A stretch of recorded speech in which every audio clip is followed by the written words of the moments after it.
Estamos começando o vídeo 18 desta sequência de vídeos. O objetivo desta é mostrar um panorama geral desde o mundo, aqui o nosso mundo, chamado em hebraico de Olam Hazé, até o nível mais alto dos mundos, que é o Olam Rabá. Na verdade, esses mundos são coisas, evidentemente, espirituais. E eu começarei a descrevê-los utilizando uma das maiores ferramentas que existem na Torá, que é o Midrash. Os Midrashim, que significa Midrash no plural, com o sufixo im, do hebraico, que denota plural, eles sempre existiram desde tempos remotíssimos, da época de Moisés e da entrega da Torá. Os Midrashim são comentários a respeito dos versículos da Torá. Esses comentários foram feitos em determinada época e durante toda a existência da Torá e da Torá oral até praticamente os dias de hoje. Porém, existem os Midrashim mais importantes, como, por exemplo, o Midrash Rabá, significa o grande Midrash, que foi reunido mais ou menos no mesmo tempo em que foi feito o Talmud, e levou cerca de 500 anos para ser elaborado, assim como também o Talmud.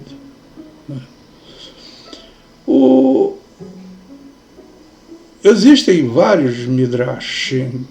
Por exemplo, no passado, o Midrash do profeta Ido, que é mencionado na própria Bíblia hebraica, e falaremos dele um pouco mais à frente.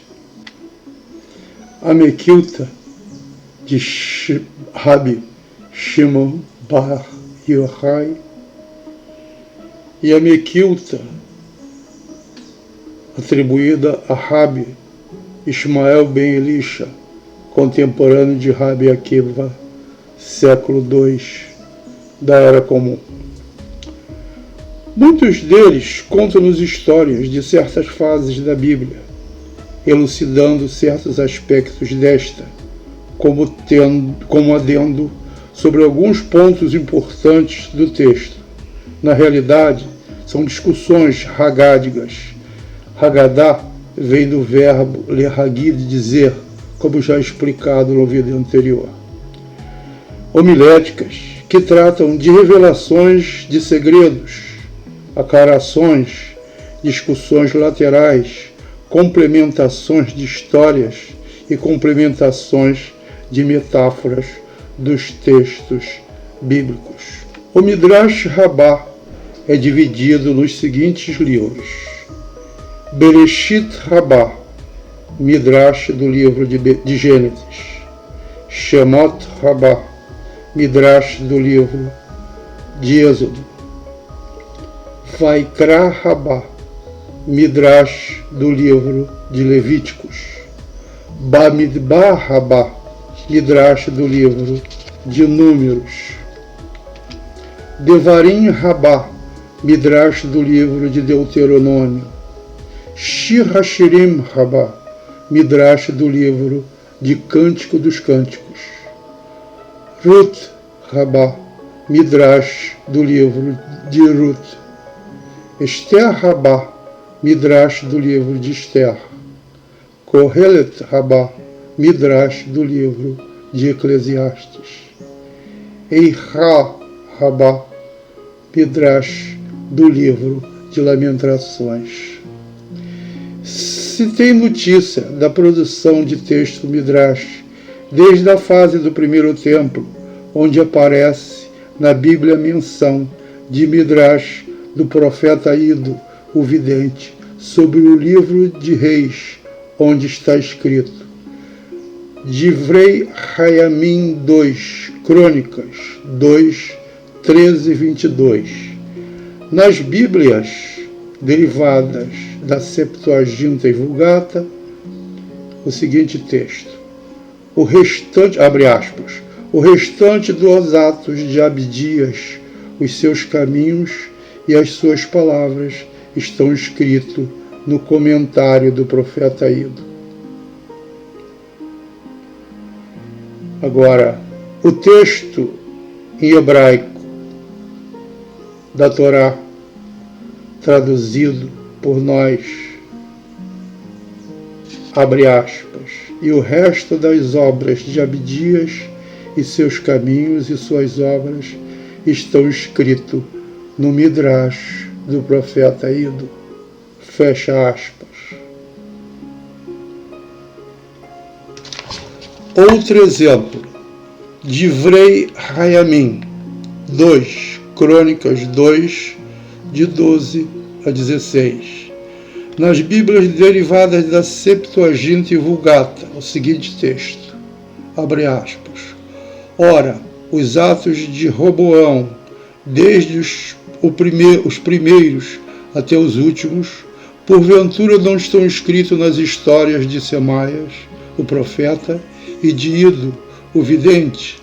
Na relação das genealogias, houve guerra entre Roboão e Jeroboão por todos os seus dias. Fecha aspas. O texto em hebraico é semelhante a este, pois não foi mencionado a palavra Midrash. Dentre os comentários de Rashi do Tanar, do Beit Rabad, todo profeta escreveria seu livro contendo o que profetizou. E o resto das ações de Abdias e seus caminhos estão escritos no Midrash do profeta Ido. Prova disso que cada profeta escreveu um livro de suas profecias e o seu livro de Ido foi chamado de Midrash. Midrash vem de Midarash. Quem pergunta no sentido mais amplo significa aprofundamento, sendo indispensável a hermenêutica dos textos sagrados. As hermenêuticas bíblicas não têm grande valor quando sustentadas apenas pelos próprios textos bíblicos. Os comentários, sejam de Midrashim ou do Talmud, ou mesmo de obras esparsas de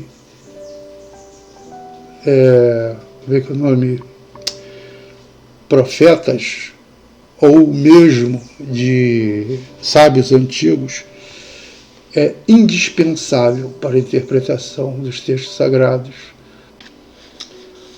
Assim como eu já havia mencionado no vídeo anterior sobre a importância da palavra Torá, onde é definida no Pirkei Avot, ética dos pais, temos agora a definição Torá no Midrash Rabbah Bereshit.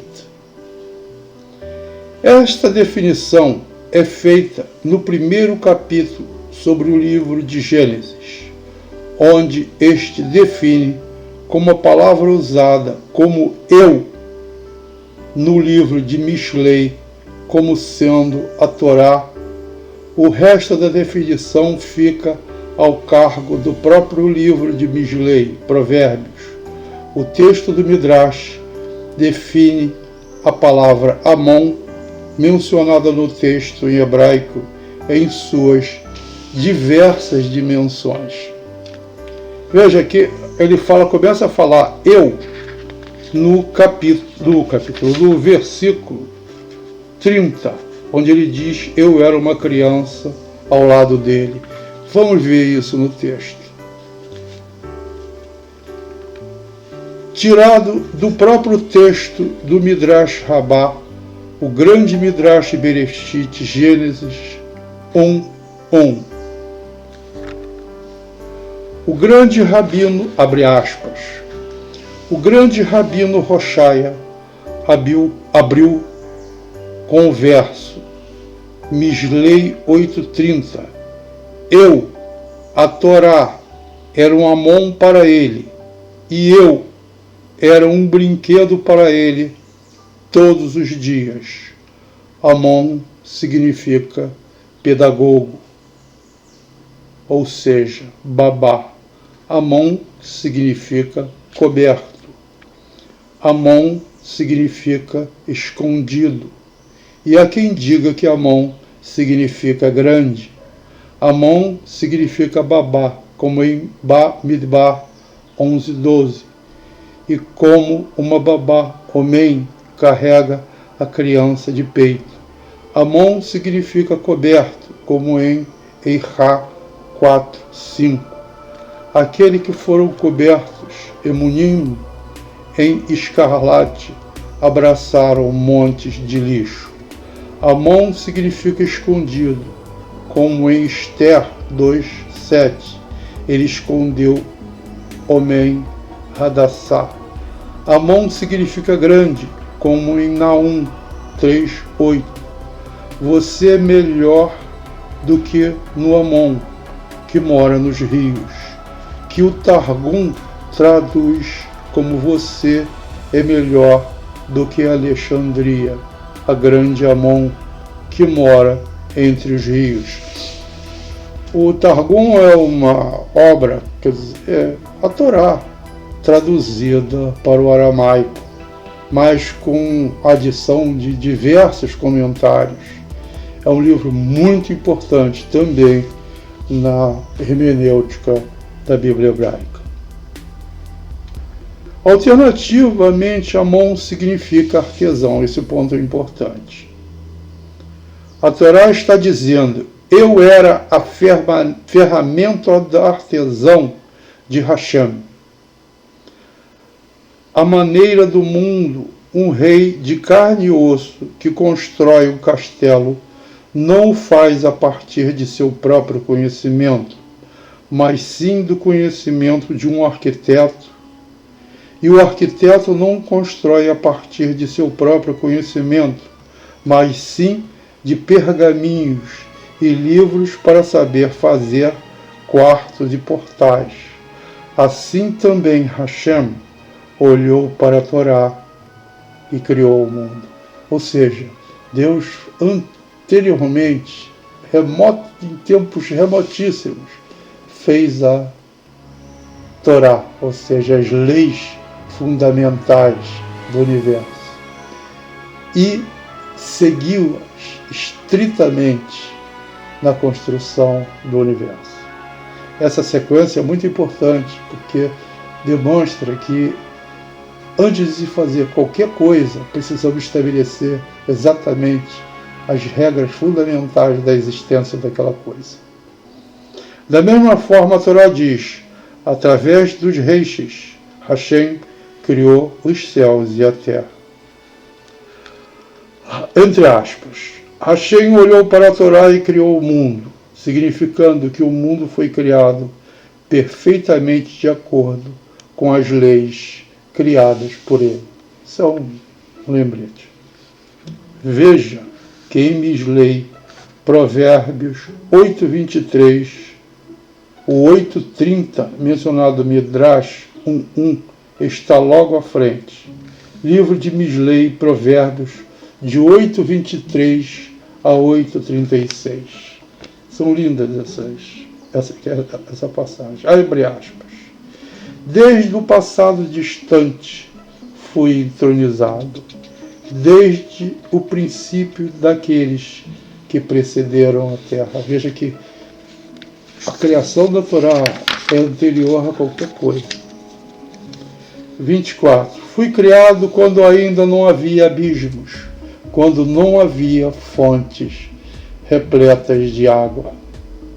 Fui criado antes que os montes afundassem, antes dos outeiros, quando ainda não tinha feito a terra e os exteriores e os princípios do pó da terra.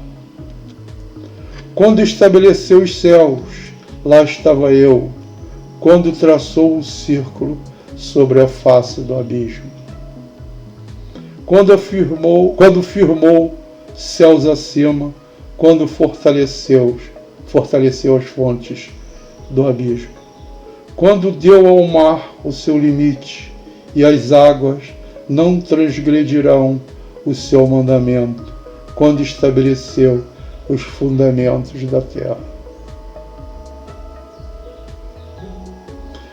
Eu era uma criança ao lado dele, eu era o seu deleite todos os dias, brincando diante dele em todos os momentos, brincando no mundo habitável de sua terra e tendo minhas delícias com os filhos dos homens. E agora, meus filhos, ouçam-me, e afortunados são aqueles que observam os meus caminhos. Dê ouvido à disciplina e torne-se sábio, e não a despreze. Bem-aventurado o homem que me ouve vigiar de dia a dia junto às minhas portas, vigiar as ombreiras das minhas entradas, pois quem me achou, achou a vida e alcançou a graça do Senhor. Mas quem peca contra mim, rouba a sua alma. Todos os dias os que me odeiam amam a morte. Fecha aspas.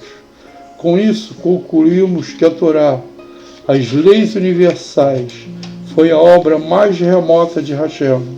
Mesmo antes de não existir nada, podemos notar também que, apesar de ter sido criada por Hashem, foi observada estritamente em toda a criação do mundo. Mas também podemos notar que há uma transmutação do ângulo da lei, que começa como uma lei que determina a criação dos mundos como algo que o define estruturalmente, e logo após em definições de ética e do comportamento. Veja-se que a lei, como definida aqui, abrange todos os aspectos da criação. É mais ou menos a mesma definição de Dharma no hinduísmo.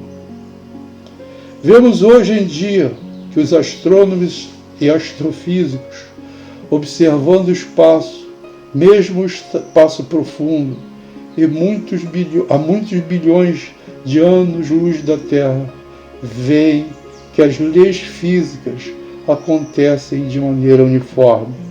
As leis que regem os movimentos dos corpos, asteroides, planetas, sistemas estelares, galáxias, buracos negros e etc., que obedecem às mesmas leis da física e que não há quebra delas em qualquer ponto do espaço, seja perto ou longe, e também há bilhões de anos atrás, como também hoje, sendo suas manifestações também atemporais.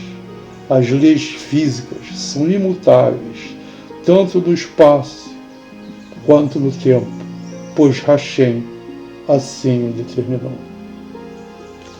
Façamos então a grande pergunta: quem sustenta essas leis eternamente? Vamos fazer uma analogia que, apesar de parecer absurda, ela é muito pertinente a tudo isso que nós vamos encarar hoje.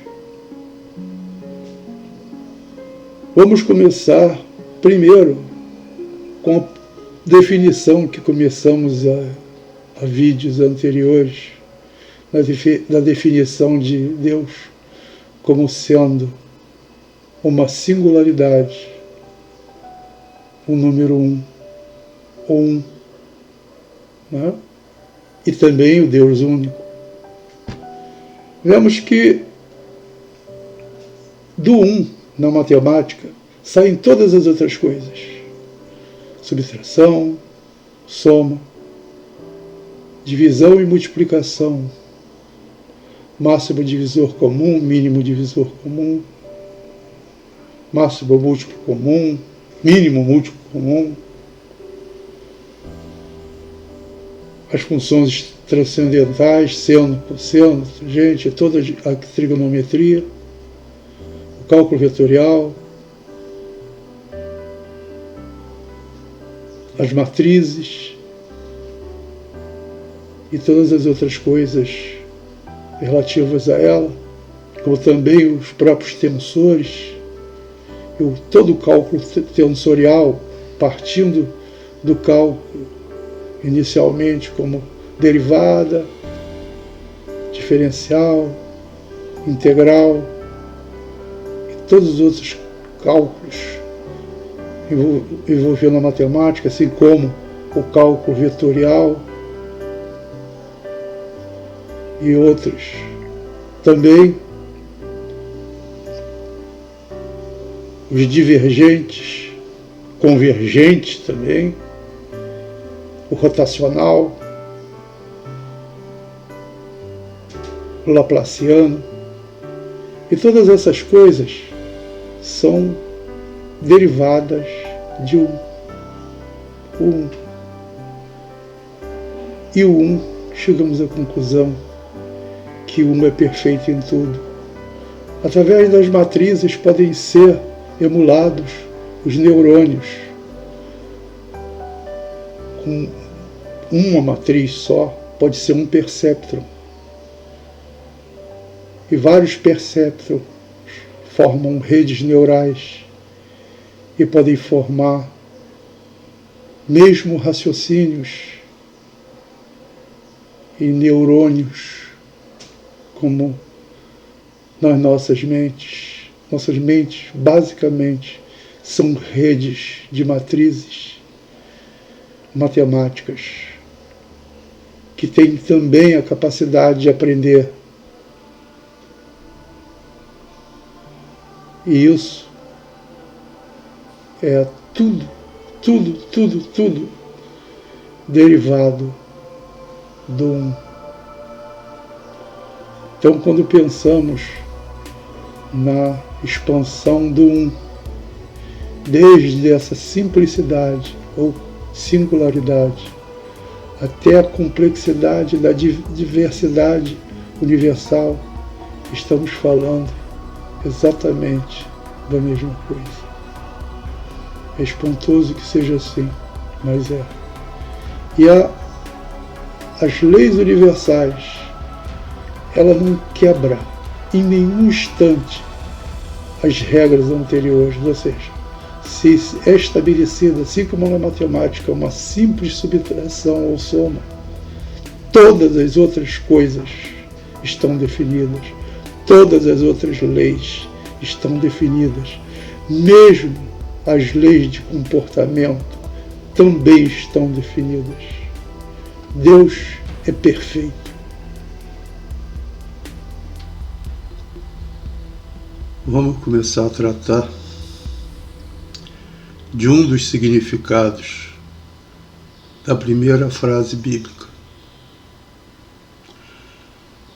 Para o começo de conversa, precisamos entender uma das mais importantes interpretações da Kabbalah, da primeira frase bíblica. Convém lembrar que a Bíblia hebraica tem diferentes dimensões e cada uma das suas frases representa coisas diferentes.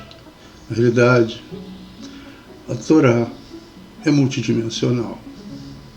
Então, cada frase pode representar muitas coisas diferentes, principalmente as frases que têm dentro dela uma mensagem a dar. Existem diversas dimensões, mas também existem aquelas dimensões definidas pelo Pardes, que eu já expliquei anteriormente. Em Bereshit, Gênesis 1:1, no primeiro trecho do versículo, diz: no princípio criou Elohim, que em hebraico é Bereshit bara Elohim. Vejam no card acima. Vejamos no dicionário reverso mostrado acima. Palavra composto por essa tríade consonantal, ou seja, raiz, representa cabeça, presidente, chefe, mente, líder, principal, diretor, topo, cabelo, roxo, comandante e idiota. Algumas dessas palavras, evidente, ou não das palavras, mas dessas traduções, são traduções modernas, porque o hebraico do reverso, do dicionário reverso, é o hebraico moderno, o hebraico contemporâneo falado em Israel. E aí contém palavras que não continham naqueles tempos bíblicos, mas as palavras cabeça, presidente, chefe, mente, líder, principal, topo, né? Comandante, são palavras antigas, são traduções que podem ser feitas baseadas nos textos antigos. Uma outra palavra é bará. Bará, a tradução, sentido criou, mas num sentido muito especial de criação. Criou do nada, criar do nada, né? Só usada quando se refere a Deus.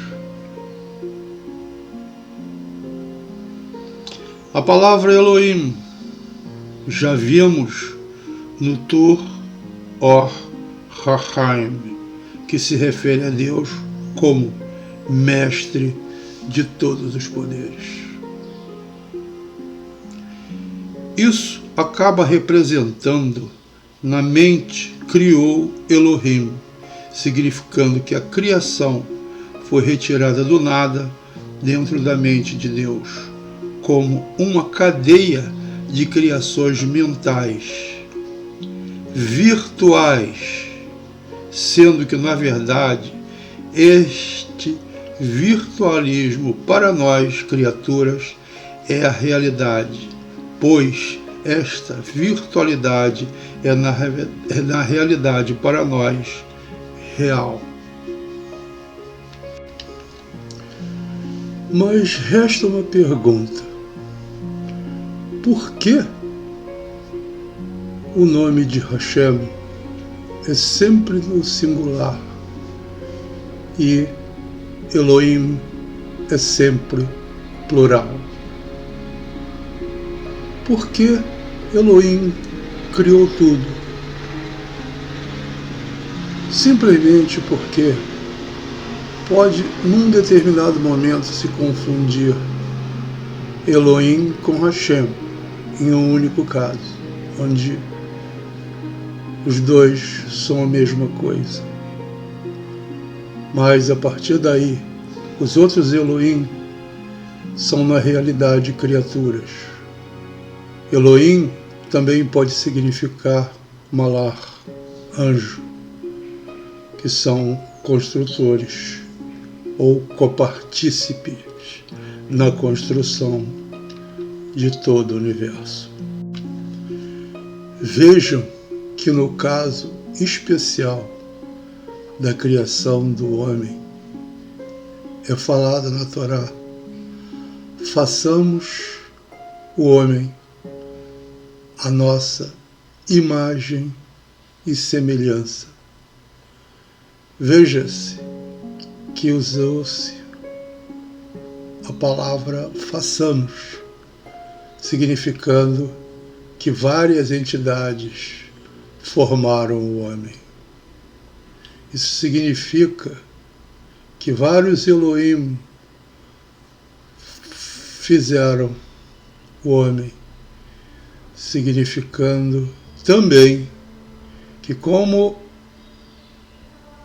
se utilizou a fórmula façamos a nossa imagem e semelhança, significa que o homem teria a semelhança e a imagem de seus criadores, os Elohim. E o que é o Elohim? Elohim está definido no Tur Orar Haim como mestres de todos os poderes, significando com isso que o homem será um mestre de todos os poderes. Mas, para alcançar esta maestria, deve ter méritos, galgando a árvore da vida e alcançando os níveis necessários para tal. A bondade, a justiça. Vamos dar continuidade a este assunto no próximo vídeo.